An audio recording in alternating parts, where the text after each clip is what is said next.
Title: My girlfriend went on a break and came back pregnant. Now she's begging me to just try to make it work. So yeah, buckle the hell up. I, 28M, had been dating this girl, let's call her Lexi, 26F, for almost 4 years. We met in college, did the whole power couple thing, and everyone thought we were endgame. Like, our moms were already planning the damn wedding. But about 6 months ago, things started shifting. I was grinding hard at my job, trying to lock in a promotion. Meanwhile, she was in her finding herself phase, yoga retreats, crystals, journaling, TikToks about divine feminine energy and alignment. Whatever. I supported her. I always did. But then she hits me with the, I think we need a break talk. Says she feels lost, like we're going in different directions. Wants to clear her head. Bro, that shit blindsided me. I didn't beg. Didn't cry. I told her, if you need space, take it. But just no breaks are usually the slow fade into goodbye. She swore up and down it wasn't like that. That she wasn't seeing anyone. That she just needed time. Cool. I respected it. Took my L in silence. Fast forward 3 months. No contact. Not even a meme in the DMs. Then boom, I get a message. Can we talk? I have something important to tell you. We meet at this coffee shop we used to go to, and the second I see her, I know something's up. She's got that nervous energy. The kind where someone's about to say something that'll ruin your damn day. She's pregnant. And it's not mine. Apparently, during our break, she met some guy at a music festival, had a fling that turned into a few weeks of hookup energy, and now she's carrying his child. But, plot twist, he ghosted the moment she told him. So now she's sitting across from me, eyes wide and watery, telling me how she realized I was the one, and how this baby doesn't change how she feels about me. I swear I thought I was being punked. She starts saying wild shit like, we could raise it together. You've always been good with kids. Maybe this is what was supposed to happen. Like what? You go off the radar, let a guy raw dog you during a soul-searching phase, and then boomerang back into my life with a baby bonus pack? And she's acting like I'm the one being cold for not immediately hugging her and telling her, we'll figure it out. Nah fam. I told her the truth. Lexi, I loved you. Hell, a part of me probably still does.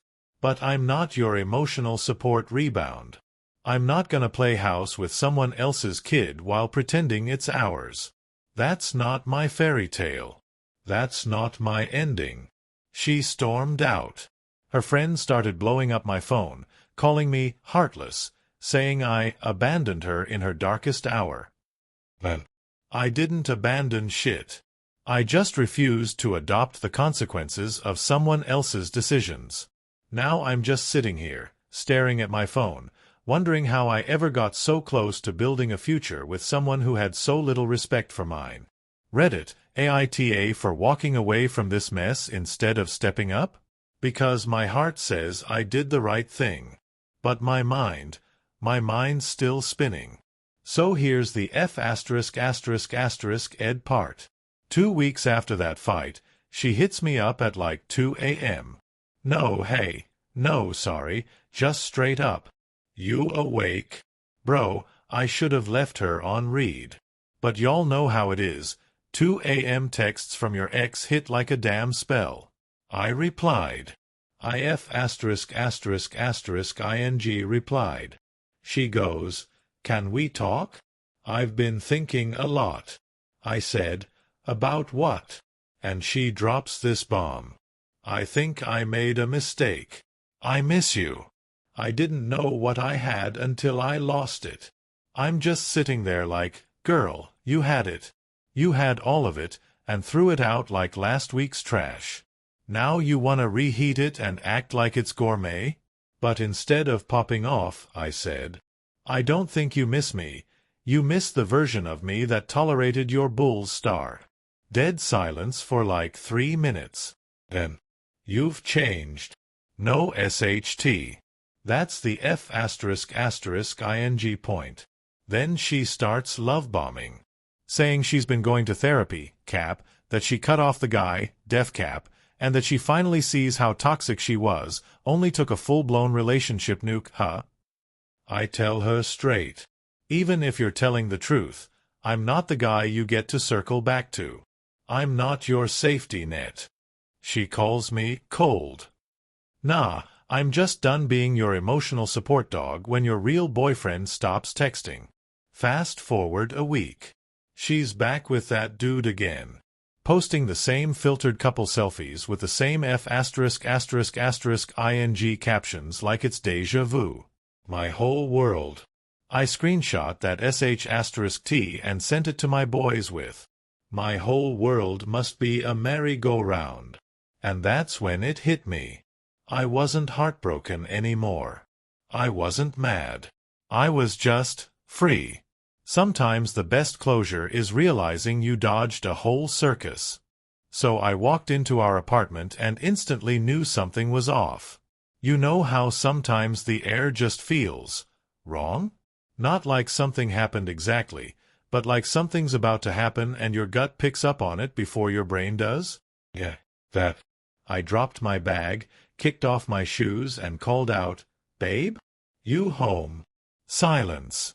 Now, she was supposed to be home. We both work from home most days. Her laptop was still on the kitchen counter, screen still glowing. Half a coffee sat on the table, still warm. But no sign of her. I checked the bedroom. Nothing. Bathroom. Empty. Living room? Nada. Then I noticed the balcony door was slightly open. Now, our balcony doesn't overlook much, just the parking lot and the building across from us. But when I stepped out, I saw her. She was sitting on the ground, back against the wall, knees up, hugging them. Crying. I froze. I hadn't seen her cry like that since her mom passed away. It was that silent, heavy crying, like she didn't even have the energy to sob anymore.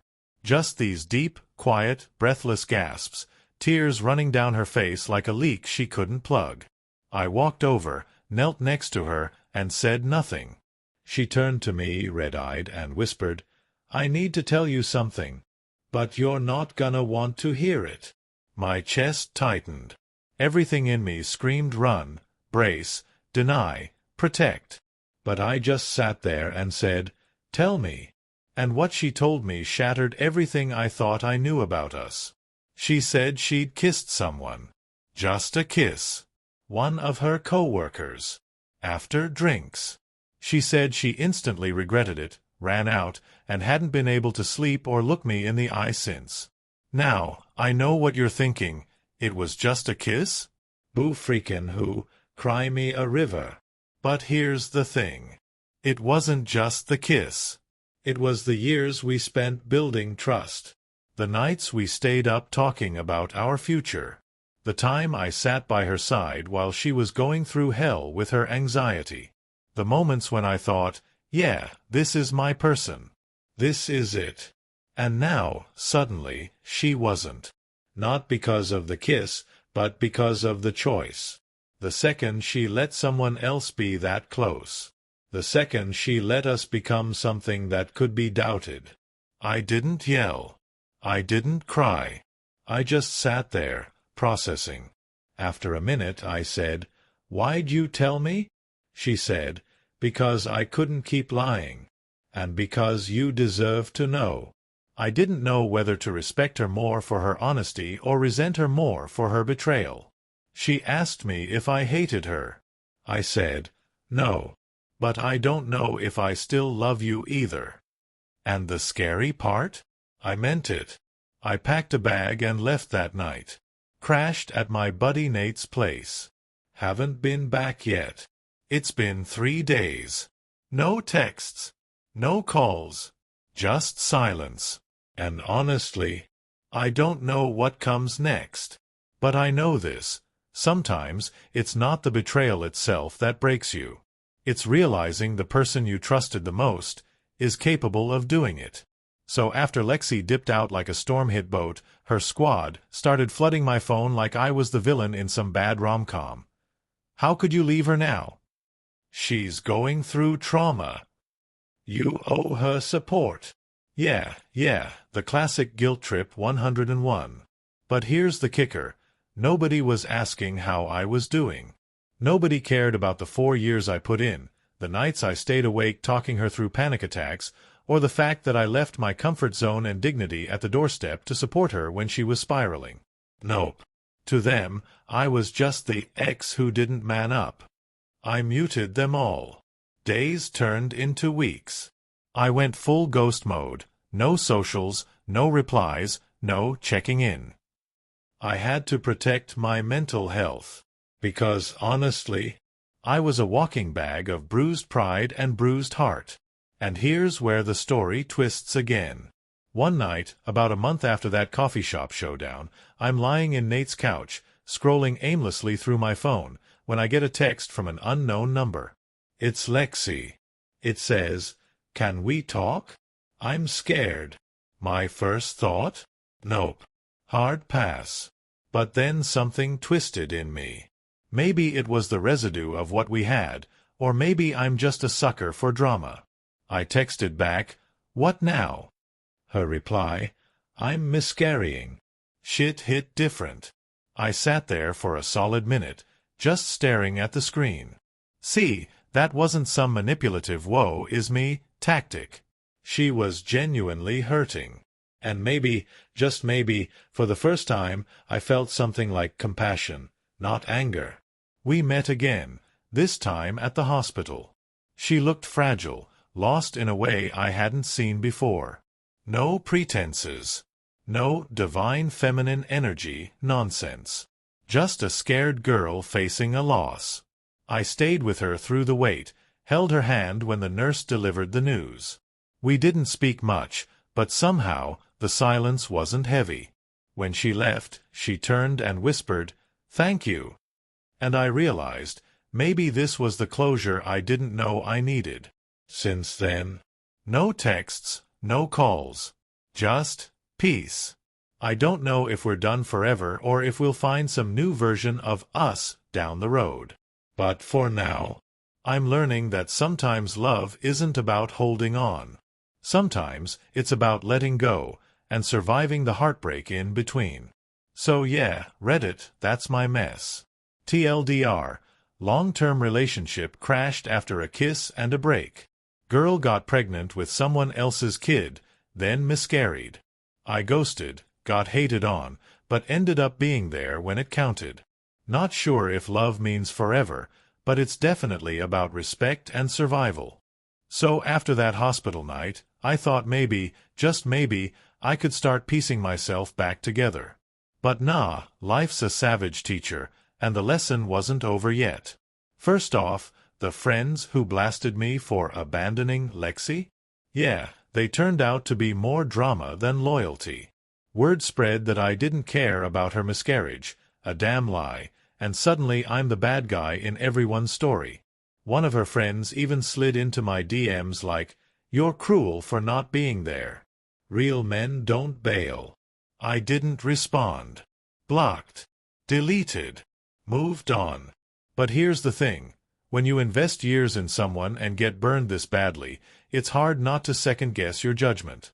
Like, maybe I missed signs. Maybe I wasn't enough.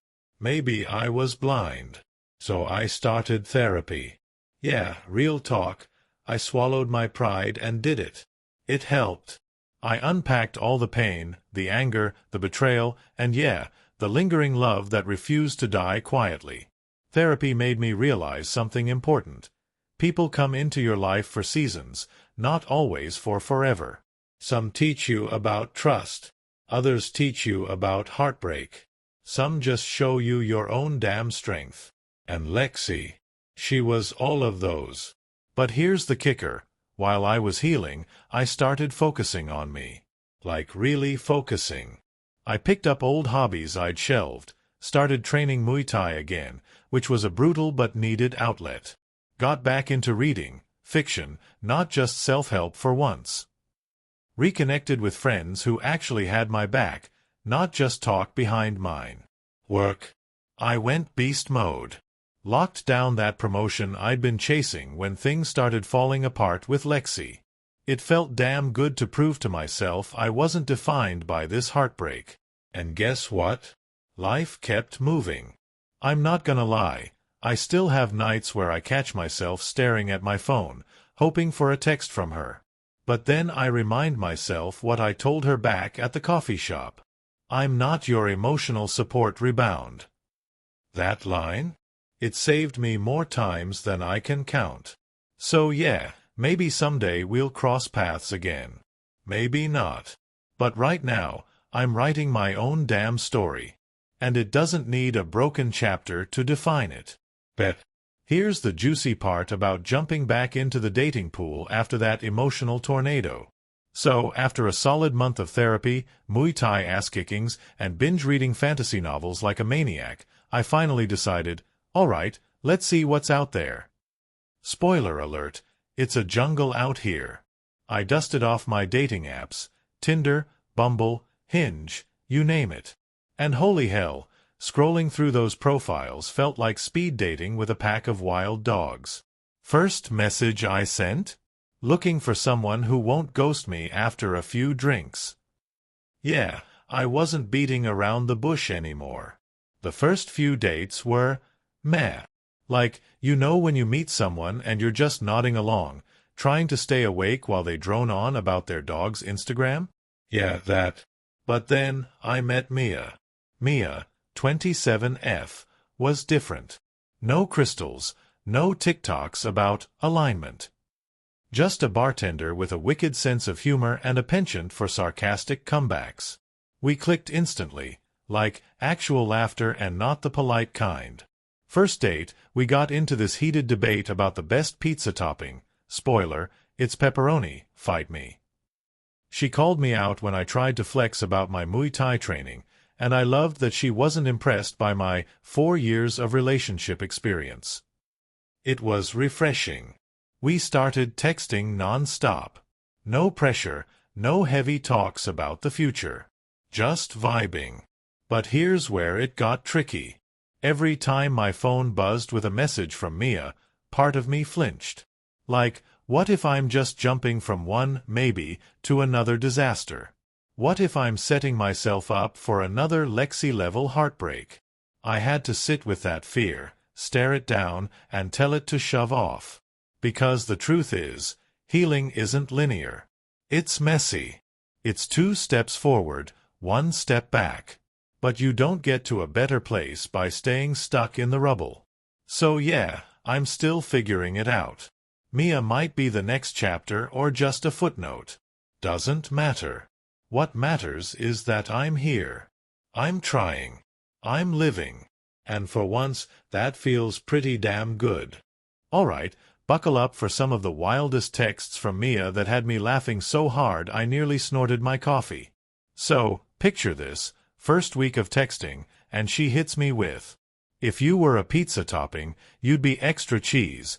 Cheesy but essential. Don't let that go to your head. I'm sitting there like, damn, that's oddly specific, but okay, I'll take it. Then, after I told her about my Muay Thai training, she replied, Muay Thai, huh? So you're basically a modern-day ninja? Can you fight off a horde of Karens at Starbucks? I laughed for like 5 minutes straight. But the absolute peak was when she sent me a gif of a cat wearing boxing gloves and captioned, training partner. Low maintenance. Doesn't judge my bad dance moves. That sealed the deal. But here's the thing. While I was loving the banter and the light vibes, I kept my guard up. Like, no jumping headfirst into the feels pit. Every time I felt myself softening, I'd remind myself, this isn't about replacing Lexi. This is about discovering what's next. It's a weird balance, wanting connection but fearing vulnerability. One time, Mia asked me straight up, what scares you most about dating again? I told her the truth, that I'll get comfortable, trust too fast, and end up broken again. She just smiled and said, "Then let's take it slow. No rush. No pressure. Just us." And honestly, that was the first time in a long time I felt hope instead of dread. So yeah, Reddit, that's where I'm at. From heartbreak and betrayal to hospital rooms and ghosting, to therapy and punching bags, to pepperoni debates and catboxing gifs, life's messy but worth it.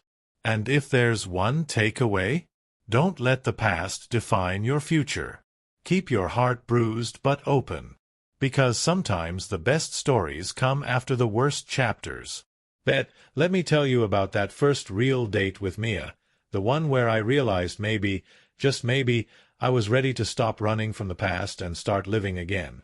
So we planned to meet at this little dive bar downtown, the kind of place that smells like old wood and overpriced craft beer, but has killer jukebox vibes. Perfect for low-key, no-pressure hangs. I showed up a little early, nerves creeping in like unwanted party crashers. Was this gonna be one of those awkward silences or a repeat of all those med dates? But then Mia walked in, rockin' this leather jacket, smirking like she knew exactly what kind of trouble she could stir up.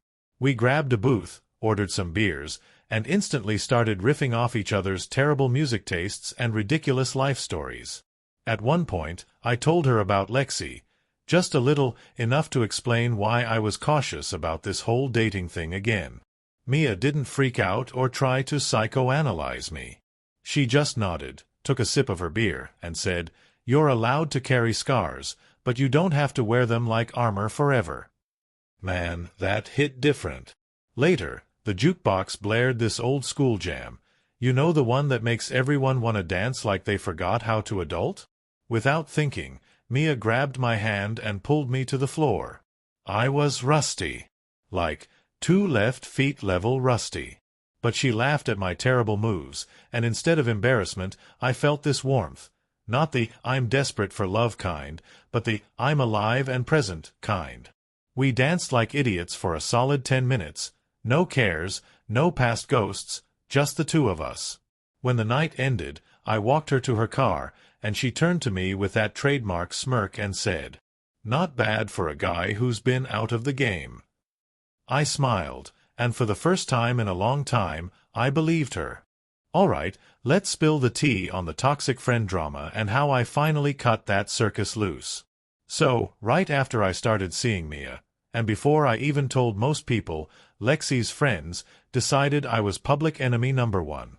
The group chats lit up with all kinds of "he's heartless," "can't believe he's so cold," and some borderline stalking level stuff where they'd show up at places I'd been spotted. At first, I tried to play it cool. Responded politely to a few messages, explaining my side, hoping reason would win. Spoiler: it didn't. Instead, the messages got nastier. One girl even slid into my DMs with, "You'll regret this. Nobody treats a woman like that and gets away with it." That's when I realized, nah, I'm not here for this circus. So I went nuclear. Blocked everyone. Deleted the number of Lexi's friends. Hid my social media profiles from public view. Changed up my routines just to avoid random run-ins. It sucked, not gonna lie. Losing friends, or what I thought were friends, stings deep. But the peace? Priceless. Once I detoxed, I started rebuilding my real circle. People who didn't judge my story or pick sides blindly. Friends who reminded me of who I am beyond the drama. And you know what? That's when things really started to click. No more toxic energy weighing me down. Just genuine vibes and actual support. As for Mia, we kept that slow burn alive. Texting, hanging out, no pressure, no crazy expectations. She gets it. Doesn't ask me to fix my past or be perfect. Just lets me be me. And honestly, that's the kind of real connection I've been starving for. So yeah, Reddit, this journey from betrayal to healing to cautious hope? It's ugly, raw, and messy. But it's also proof that you can come out the other side stronger, if you're willing to fight for yourself and cut loose what doesn't serve you. Alright, since you're vibing with this, let me hit you with some of the wild, awkward, and downright hilarious moments from those early dates with Mia, because healing ain't just deep talks and therapy, it's also dumb moments that remind you you're still alive. So, picture this. Second date, we decide to hit up this tiny karaoke bar because why not throw ourselves into public humiliation together, right? Mia's already got this devilish grin like she's plotting to roast me on stage. I'm nervous AF but trying to play it cool. She kicks off with this soulful rendition of Sweet Caroline, totally nails it. Then it's my turn. I pick Livin' on a Prayer because, well, it felt ironically appropriate. Midway through the chorus, I hit the wrong note so hard, the entire bar went quiet. There was that moment of, oh hell no. Then the crowd burst into cheers and applause, clearly entertained by my epic fail. Mia doubled over laughing, tears streaming down her face. I joined in because honestly, when your heart's been wrecked, laughing until you can't breathe feels like medicine. Afterwards, we grabbed some late-night tacos, talking about everything and nothing. I told her about my doubts, how scared I was to open up again. She told me about her own past messes and how she'd been hurt too. No judgment. No pressure. Just two flawed humans trying to figure it out. That night ended with a real hug, not the casual goodbye, but a maybe we got something here kind of hug. Man, it felt weird and amazing at the same time. Alright, since you want me to keep spilling, let's dive into the real mental chaos that went down during those cold, lonely nights, because healing ain't a straight path, it's a damn roller coaster with no seat belts. So, picture this. I'm back at Nate's place, late at night, staring at the ceiling like I'm trying to decode the meaning of life or just figure out why the hell I feel so broken. My brain's on full replay mode, every fight, every tear, every promise Lexi and I made, looping like a bad mixtape I can't skip. I'd lie if I said I didn't question myself constantly. Was I too strict? Did I miss the signs? Could I have done more? The answers didn't come easy. Most nights, they didn't come at all. Some nights, I just curled up, trying to will the pain away, feeling like I was drowning in silence. But then, slowly, little things started shifting. I found a journal and started writing down all the crap I was feeling. No filter, no sugarcoating. Just raw thoughts and ugly truths. That helped, getting it out of my head and onto paper. I also picked up meditation. Sounds cheesy, I know, but sitting still with my thoughts, even when they sucked, made me less afraid of them. And the gym? My sanctuary. Throwing punches, lifting weights, it was like telling my body and mind, I'm still here. I'm still fighting.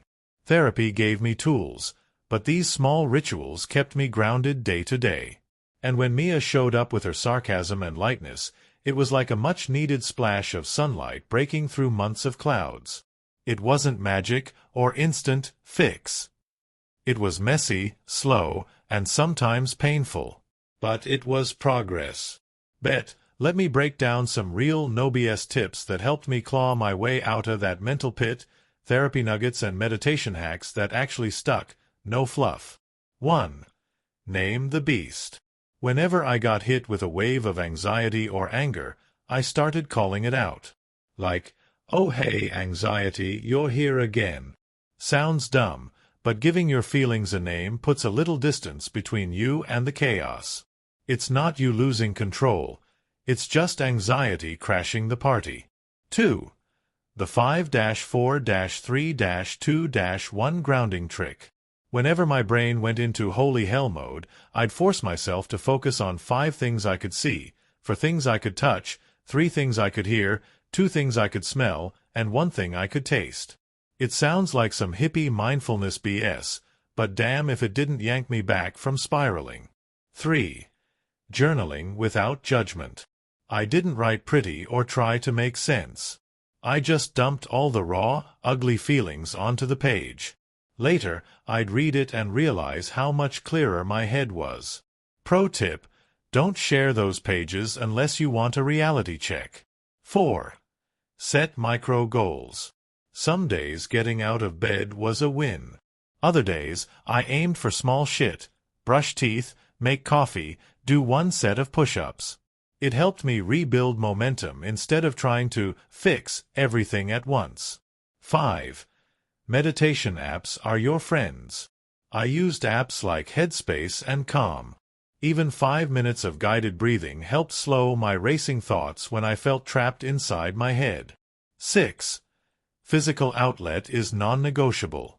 Whether it was Muay Thai or just punching a heavy bag, I needed to release that rage and frustration physically. Mental healing feels slow. Physical exertion felt immediate. 7. No contact is sacred. Deleting Lexi's number, muting her socials, blocking those toxic friends. It was brutal but necessary. Your mental space is sacred. Protect it like your last slice of pizza. Alright, you want the real talk about rebuilding trust, especially after your heart's been smashed like a dropped phone screen? Let's get into it. So here's the deal.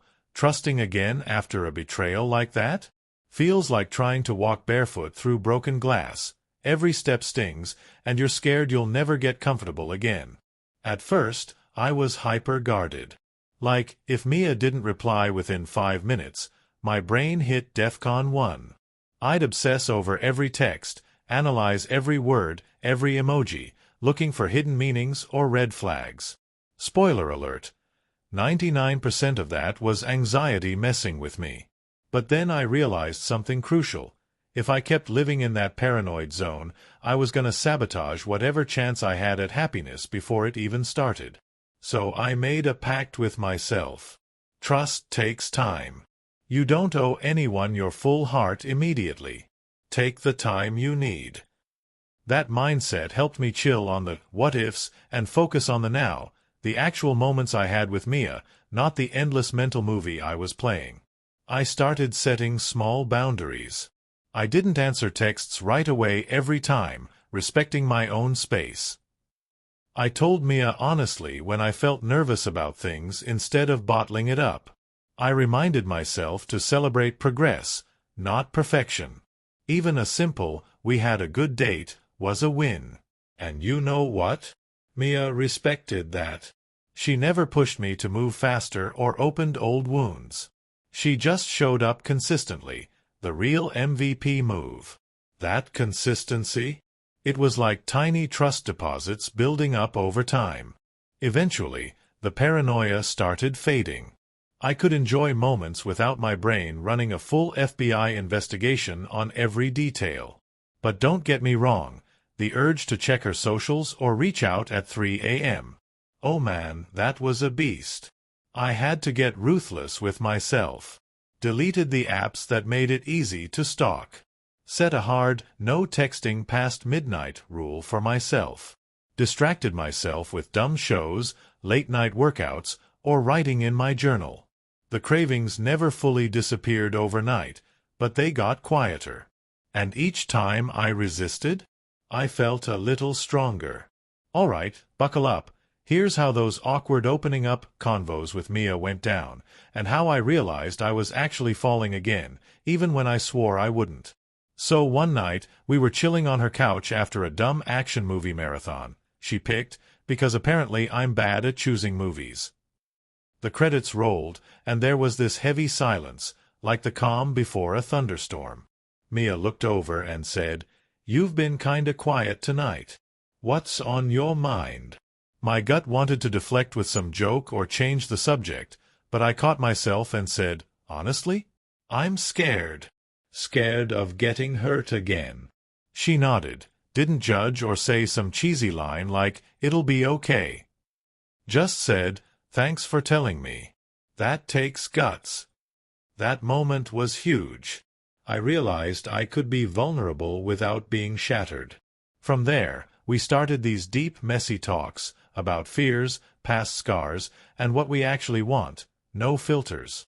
One time, I told her about Lexi, about the kiss, the pregnancy, the miscarriage, the whole emotional dumpster fire. Instead of pity or judgment, Mia just listened. Sometimes that's all you need. And the moment I realized I was actually falling again, it wasn't some movie-worthy scene. It was a random Tuesday. We were texting about stupid stuff, favorite snacks, guilty pleasures, dumb childhood stories. She sent me a meme that made me laugh so hard I nearly snorted at my desk. And suddenly, I caught myself smiling like an idiot, heart doing this weird flutter thing I hadn't felt in ages. I paused and thought, wait, this feels different. This feels good. No pressure, no past ghosts dragging me down. Just a simple moment of happiness. That's when it hit me. Maybe I'm ready to trust, to let someone in again. Let me tell you about some of those wild, testing the waters moments with Mia, where I was tiptoeing around my past baggage while trying not to scare her off or mess things up. So, early on, I was super aware that I'd been burned hard before.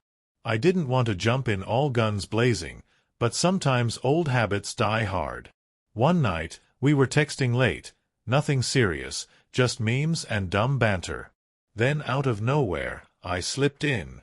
Honestly, sometimes I feel like I'm carrying around a backpack full of past mistakes and heartbreaks. Hope you don't mind the extra weight. She hit me back with, I don't mind. Everyone's got baggage. Mine's just got more snacks. That cracked me up and eased the tension. But the real test was when Mia casually asked, so, do you think you're ready for something serious again? My brain went into full-on panic mode. I stalled, then finally blurted out, I'm not sure. I'm still figuring out how to trust without losing myself.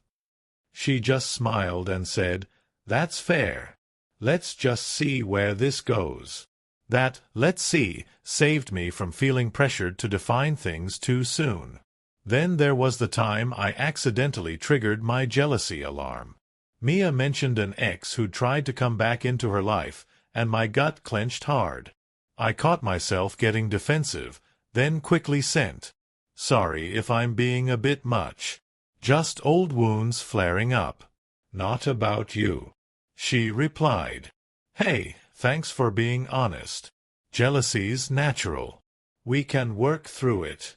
That moment taught me vulnerability wasn't weakness, it was the foundation. I'm still learning how not to let my past shadow this new thing. Some days are better than others. But having someone who gets it, who's patient and real, that's priceless. All right, let's dive into the what-if monster, that nagging little voice that creeps in when you least want it, whispering all the doubts and fears about the future. So, even with Mia, the what-ifs showed up like uninvited guests. What if I get hurt again? What if she leaves like Lexi did? What if I'm not enough? Some nights, I'd lie awake, heart pounding, imagining worst-case scenarios on repeat like a broken record. But here's the thing I had to learn. Those what-ifs are just fears, not facts. I started telling myself, you don't have to have all the answers right now. Just focus on today. On this moment. Mia helped too. When the doubt crept in, I'd share it with her. Instead of pushing me away, she'd listen, reassure me, and remind me that we're in this together. That's huge, having someone who doesn't judge your fears but holds space for them. Rebuilding confidence? That was a whole other mountain. After years with Lexi, where I'd lost a bit of myself trying to keep the peace and be the perfect boyfriend, I felt like I'd forgotten how to be me. So I made a pact, no more people-pleasing at the cost of my sanity. I started setting boundaries, saying no when something didn't feel right, and celebrating the small wins, like speaking up in a group or asking for what I needed. Mia saw all this and was genuinely supportive. She'd say things like, it's okay to put yourself first. You deserve that. Slowly, the guy who was scared and broken started coming back. So yeah, Reddit. Heartbreak can tear you down, but it can also teach you how to build better from the rubble. I'm still on that journey, and honestly, some days suck. But having Mia, my own space, and tools like therapy and meditation, it's a game changer. All right, here's the wrap-up, the part where the dust settles and you figure out what all this chaos actually means. So after all the heartbreak, the late-night doubts, the awkward dates, and the slow rebuilding, I've come to realize something important. Healing isn't a clean cut or a neat little package. It's messy, jagged, and sometimes it feels like you're just barely holding it together. But that's okay. Because in that mess, I found pieces of myself I thought were lost. My voice, my confidence, my ability to trust again. And yeah, I'm still scared sometimes. I still catch myself slipping into old patterns or overthinking a text. But now I've got tools. I've got a support system. And most importantly, I've got myself. Mia isn't a replacement for my past. She's a new chapter, one I'm choosing to write with intention, patience, and realness. I'm learning that love isn't about perfection or fairy tale endings. It's about showing up, even when it's hard. It's about being vulnerable and strong all at once. It's about accepting that sometimes the best thing you can do is keep moving forward, one messy, imperfect step at a time. So here I am, still standing, still fighting, and maybe, just maybe, ready to see where this story goes next. Thanks for sticking around and listening. Reddit. If you're going through your own storm, remember, you're not alone. Keep your heart open, your guard healthy, and never forget you deserve better.